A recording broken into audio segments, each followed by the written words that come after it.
Alright guys, we are back working on the 55. You can see we've already stripped the front end off of it. I've already went ahead and started pulled all of the brake lines out of it. And what we're doing, we have a few odds and ends that we need to wrap up before we can get the chassis painted. We want to get all these bars painted before we take it to the racetrack, get all this surface rust off of them and all that, and get them a little bit more protected. So that's our plan, is to finish up all the odds and ends that we have to do on this car before we start tearing in to this truck to finish getting it ready for Six Smokies, because that's going to be a big project in of itself. So what we're going to start with is, today we got a box of supplies from Tim McAmis, and one of them is a steering wheel extension. So this is going to go in there and replace a section of the steering column over there. So this will get bolted onto that quick release, and then our steering wheel will get bolted onto the other side of this.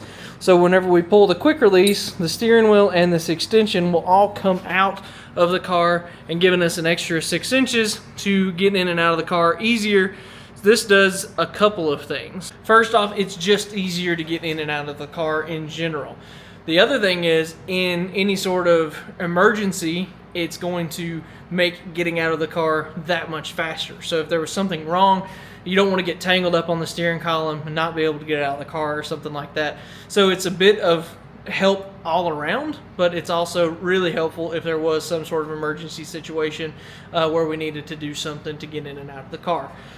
So that's kind of the starting point of this. The reason we're starting with this is because we want to add a bar over there in that triangular shaped space, and that's going to allow us to have a better place to put our foot when we get in and out of the car. So we need this extension in there so we know how we're going to end up wanting to get in and out of the car with that extension there, or out of the way I should say, and then we can add that bar in there because we want that bar to be painted also. So we have some material on the way, so now let's go ahead and get this extension put in place, and then we can get prepped. This steering column, this whole steering assembly also came from Tim McAmis. A couple years ago, Dad put this all together, and the nice thing about it is each one of these joints, they're drilled and have a bolt in place. So it's going to make this really easy, because all we have to do, since we have our quick release already there, it's oriented how it needs to be. We know that this is 6 inches, so we can pull this bolt, pull that section of the column out, cut 6 inches off of this end of it, run it back down into this, drill a new hole into it, and pin it with that bolt, and we will have this exactly where it needs to be. And that'll put our steering wheel right back in that same position where it is now, which is exactly where we want it after we got into the car and we're able to kind of do some trial runs on how it fits. We think that's exactly where we want it. Also, in case you have any questions on like the quality of stuff that McAmis and his guys does, these are the welds on this. It's pretty just about makes you sick, doesn't it? Alright, so we pulled this out, and Dad took a reamer, looks like a reamer, and put down in this and found the exact, basically the center of this hole.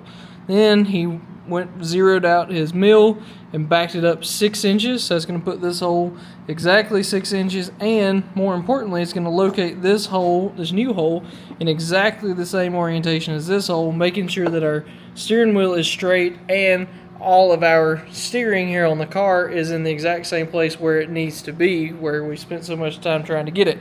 So he'll drill this hole, and then we can cut 6 inches off the end of this rod, and that'll basically move this whole assembly to there. And I have started on the assembly here of the steering wheel and the extension. So you can see we've got our Grant steering wheel. Now they do make different versions of this. There's different ones, 6-hole pattern, and I think there was 3, maybe 4 different versions of this, but this is a 5-pin to 5, or 5-hole to 5-hole for our Grant steering wheel onto this strange quick release. So I'm gonna go ahead and get this bolted up, and it'll be ready to go, so that once that is drilled and cut, then we can slide everything back together and it'll be ready to see how it's working. So there is that finished assembly. So if you didn't understand what I said earlier. So what will happen whenever you pull that quick release, it'll come off and this whole assembly will go out. We'll hang it over here on a hook or whatever we end up doing with it, and that'll leave that big gap there between right there where the steering column is and our seat, so you can get in and out a lot easier. Now he's got it measured. Cut this out. So something that we didn't notice, even though we should have, because we literally had a conversation about it, was this weld right here on the end of this tube that we just cut off. Now there's a weld there, which should have made us think, well, why would they have welded the end of a tube?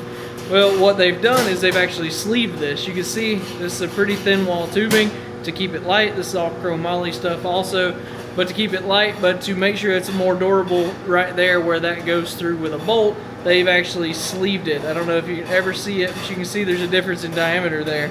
So what we're gonna do is gonna take and cut this weld off, put it in the lathe, cut that off, and then see if we can drive that out. And then at that point, we'll push this back up into our new tube and then weld the end of it back up. So, but like I said, we literally had a conversation about this weld on the end of this and didn't put it together until after the fact, after we drilled the new hole, what it was for.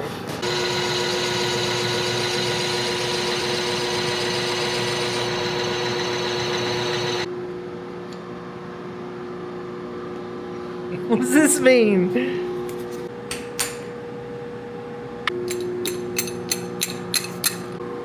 And there you can see our sleeved piece that we've got to put into our now cut piece of tubing over there.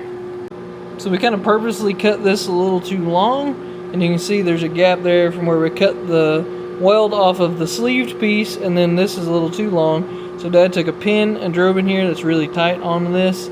And what he's going to do is go in here and put it back in the lathe and cut this down to where they're the same, so then he can weld this up and we can put our bolt through this whenever we put it back into our joint over here on the car.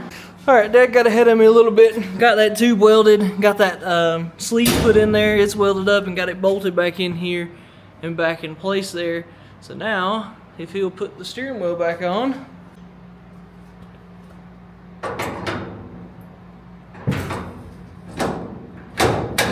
go. So now you can see how that assembly goes on there, and if you take that off, we've gained all of that distance to be able to get in and out of the car. I did just stick the seat back in here, it's not bolted in, but it'll be drastically easier to get in and out of here now. Okay, so why it was important that we get this extension put in here is we needed to kind of figure out what it was going to be like to get in and out of this thing, like how we were going to position our feet, because we think we need another bar, at least one bar here, some orientation maybe like this, so that we can put our foot on it and kind of rest it. I think maybe it's going to run something like this, but that's kind of what we wanted to do, because if you get in the car, if you put your left foot in here, you might put your right foot in back here and then step in, and since the floor is going to be underneath, you need something kind of here so you can rest your weight, because we've got our cover there on the master cylinder.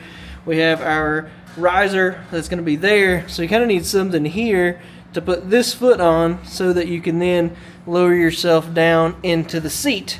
So that is what we're going to do now. We're going to kind of figure out what we think, and I think it's pretty much where my foot was right there, where that bars are going to be, so that when our material gets here in a couple days, we can just put that right in, and that'll have that bar put in place.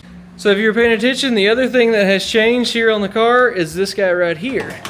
So we put out a short a while ago, and we tried to figure out every way that we could to use the stock latch with these bear claw latches that Dad has put in here.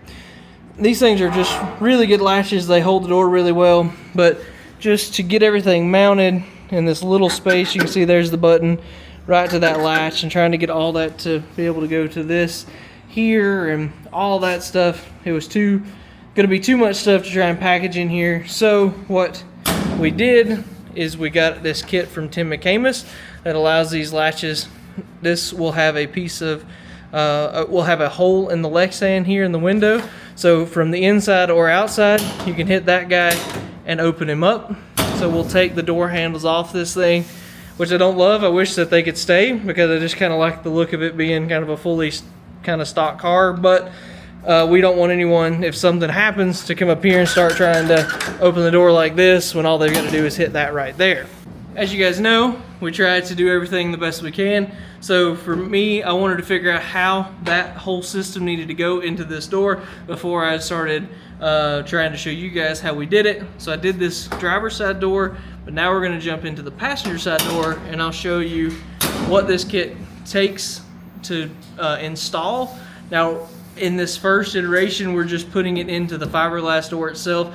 There will be aluminum door panels on the inside of this, so everything that we're going to do here is going to then get transferred into the aluminum door panel. So don't think that we're just going to mount it up into just this fiberglass here. I wanted to preface that before we get started. But now let's go ahead and pull the passenger door over here, do some measuring on this one, because I want these latches to fall in the same place on this door as they do on the passenger side door. So we'll do a little measuring, and we'll go ahead and show you how to install this door latch kit, door handle kit. So this is a basically stock latch assembly or door handle here. You can see how that actuates the door. I'm going to go ahead and pull this off first, get it stripped down to this, because we want to use this upper hole here on the latch to install this. So we'll go ahead and pull this guy out, get it out of our way, so that we can then take our measurements. So here's the basis of our door latch door handle assembly here. You can see this aluminum handle has 3 holes in it. One goes on this pivot rod here that is welded into our bracket. The bottom one is where the actual threaded rod and adapters will go. One end of them here onto that, the other onto the upper latch here. And then the third hole there in the center is where the spring will hook, and then it also hooks into that piece, and that keeps this pulled back like this all the time. Now this will end up sitting like that in this door. Now I've measured back off the back edge of the door here to where this hole here will be the same on both doors, and then we'll make sure everything's leveled up and all that good stuff. We can drill our 3 holes here and get this guy mounted in place. It is best to mount this in place first, because if you try and put the spring and everything on out here, this handle covers up that bottom hole there, and it's really hard to get something in there to get that bolt on there. So it is best to kind of do all of this first, and then it's with this opening that we have here in the door, it's pretty easy to stretch it, get your arm down in there to get this handle put on there where it needs to be. But anyway, so I'm going to double check my measurement here, and then I'll use this as our template, and we'll mark that out. This is a equilateral triangle, so we can just flip it over like this and use it to mark our holes. Alright, so I got our triangle marked, drilled out here. The other thing that I would recommend doing before you put this assembly in there, run your lock nut down, because there's a lock nut, a washer, then the handle, another washer, and a lock nut that goes on this stud. Definitely go ahead and run that down, because it is a pretty long little stud, and it's a lot easier to do that outside of the car. Alright, got our assembly bolted up here to the fiberglass. Got our handle slid onto this rod, and then just the washers on here and this nut just in place. I want this handle to rest all the way against that, so I'll tighten that down a little later on in this process. So this is a piece of the threaded rod that comes with this. They send 2 full-length pieces of this. It's probably, I don't know, 3 feet long. It's a pretty good amount, which is way more than we need for what we're doing, luckily. So it looks like I cut part of this rod off for this door here, and I think this is going to be way more than enough to do this door also. So it comes with these kind of clevises. They have a little bit of pivot on them. This will go into the bottom part of the door handle, and then the other one of these will go into the actual door latch itself. And there's a 1032 screw here with a 1032 nut that sandwiches down on this and locks everything down in place. I'm going to go ahead and just put this on to the end of this rod, and then I can bolt it into the latch itself, and I can give myself a really good first estimate on the length of this, and then I can the good thing is this screws in here a substantial ways, probably nearly an inch, so it gives you a bunch of adjustment. So I run this in until it bottoms, and then that'll let me do any sort of adjusting that we need to do on both ends. So that should give us plenty, and it comes with a couple of lock nuts that'll go onto this rod also to keep this from moving and pivoting once we get it locked in where we want it. So Dad is welding up these filler panels and the firewall itself. So that's what he's going to be doing in the background while I finish this up. I got the spring put in place here, hooked it onto the handle itself first because it's the thicker part, and then onto our rear tab there. That's definitely the easiest way to do it, and then you can pull it and put it onto our stud. And then I'm going to go ahead and put our clevis on here so we can get an idea of where we need to cut that rod off. One thing I almost failed to mention here on our bear claw latch, the first one I did, I adjusted basically to this point and kind of went by the feel of this. That's not really what you want to do. You need to push this all the way down and get it into this latch position and put that to there. Kind of get this into a neutral state. If you're not careful, this gets really sensitive on this, so when you just barely touch it, it would already hit the latch. So if you do it like this, you can kind of get it to where there's this little bit of motion in there, so it's not so sensitive whenever you pull the latch. So I'm going to push that all the way to the rear of the door and give us that much kind of movement so that it's not so sensitive to unlock the door. So what I did is I have that all the way to the back where I want it, and then I put this clevis in there, hold it in there, and then I took and put the other clevis and made a mark to know how far in that rod actually threads, and then put it down in here and was able to use that to get a mark onto the threaded rod. Now I can cut this down and it should get us extremely close to where we need to be.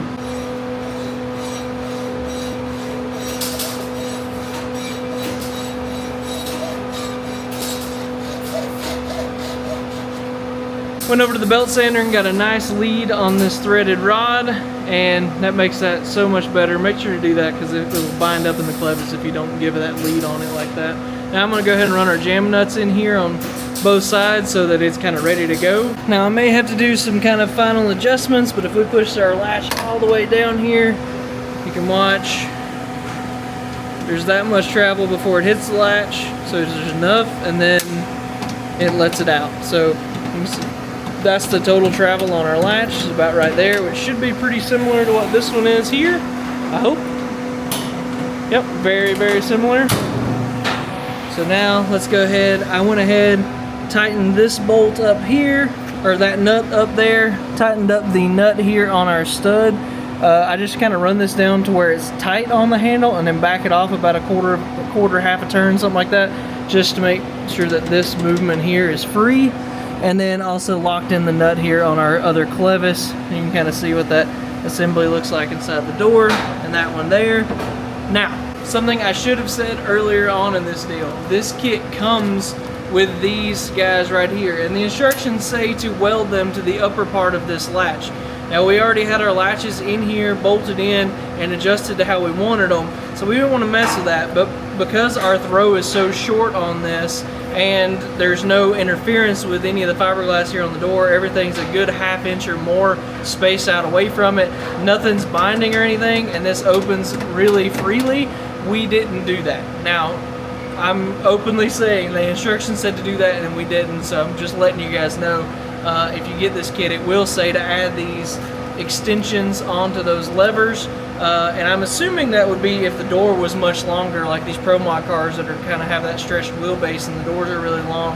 I'm assuming that if it was all based off that, the angle would be a lot more different compared to what the latch is compared to where we are, and so that's where I assume that comes from. But these are working super well doing them this way, so that's what we're going to do.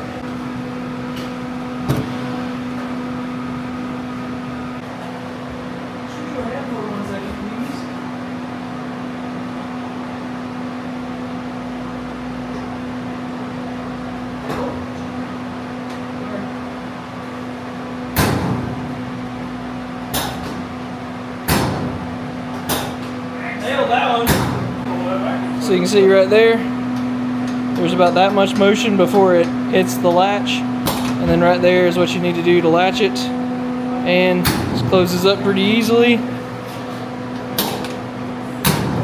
And you can see here and there, we've got our latches in. It's going to look pretty good. I think we should be all right.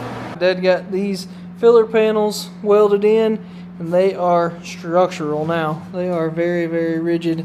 If you guys were following us, you know that we use these to kind of get our front end, the side of the front end had a real flat spot in it, and we built these out, structured these out to get that radius in them so they would match the radius in the door and in the quarter.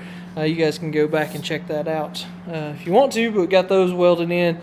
He welded up some of these other panels on the firewall. That's not all done. He's still got some more to do, but these are super rigid now. We should be able to slide the front end on and not have to battle these to keep them in place like we've been doing for so long now. And one more time, you can see our door latch over here opens up, door shuts really smoothly. So Dad went ahead and got all of this welded up, these little patch panels in here, all the firewall welded up. And then one thing that we did off camera, because it was, well, just because I didn't film it, we patched up these holes that were back here. I had to saw there was a piece of tubing that actually ran this whole length of the body, that was how the body was mounted. So we cut that tube out a long time ago, put these patch panels in on each side. You can see the other one over there. Got those welded in. We got those door latches in. We got that steering wheel extension in. Now we can kind of continue to move forward. I know these videos are a little bit random right now, kind of in what we're doing, but that's kind of where we are. What we're trying to do, I think I mentioned it earlier, we're trying to get this thing ready to go so where we can get the chassis painted up and get these tubes painted so that they won't rust whenever we take this thing out. So that's what we're trying to do. So there's a lot of odd jobs that we're trying to get done. Anything that needs to be welded to the chassis, best that we can figure, we're trying to get that done before it ever goes to a friend of ours to do that. So that's kind of where we're at. So we're trying to do all this. Next time we will weld that bar in over here that I talked to you guys about. The whole reason we put the steering wheel extension in, or one of the reasons why we put it in. And then we also have the parachute cable and the battery on-off switch that we have to add in here. So we have a remote on-off switch that we can access, as well as one for the back of the car. So that's going to be next week, I think. We'll try and get all that stuff mounted up. So again, a little bit random, but there's a lot of parts and pieces here, and we're just trying to make progress every day. And so far, luckily, we've been able to do that, get a job or two done every day. So anyway, make sure to click that subscribe button, follow along on Facebook and Instagram. You'll kind of see this project kind of go along, probably maybe a little faster time than what we're doing on YouTube. So you can kind of follow on Instagram and Facebook, and you'll see updates a little bit more often probably to kind of keep you involved in what we're doing the best that we can. So make sure to do all those things, and we will see you next week.